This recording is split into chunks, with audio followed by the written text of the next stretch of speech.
It all happened in a moment, a most remarkable moment. And as moments go, that one appeared no different than any other. It came and went. It was one of the countless moments that have marked time since eternity became measurable. But in reality, that particular moment was like none other. For through that segment of time, a spectacular thing occurred. God became a man. While the creatures of earth walked unaware, divinity arrived.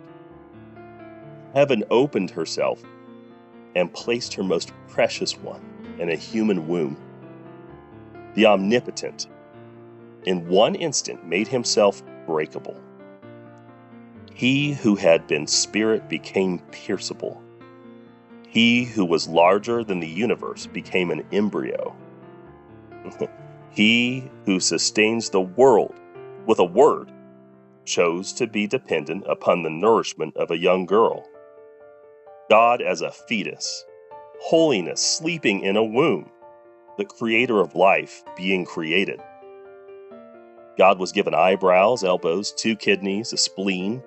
He stretched against the walls and floated in the amniotic fluid of his mother. God came near. He came not as a flash of light or as an unapproachable conqueror, but as one whose first cries were heard by a peasant girl and a sleepy carpenter.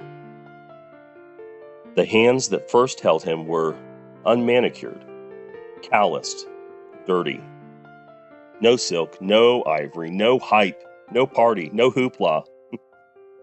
Were it not for the shepherds, there would have been no reception, and were it not for a group of stargazers, there would have been no gifts. Angels watched as Mary changed God's diaper. Children played in the streets with him. He may have had pimples and been tone deaf. Perhaps a girl down the street had a crush on him, or vice versa. One thing's for sure, he was, while completely divine, completely human. For 33 years, he would feel everything you and I have ever felt. He felt weak. He grew weary. He was afraid of failure. He was susceptible to wooing women. He got colds, burped, had body odor, his feelings got hurt, and his head ached. To think of Jesus in such a light seems almost irreverent, doesn't it? It's uncomfortable.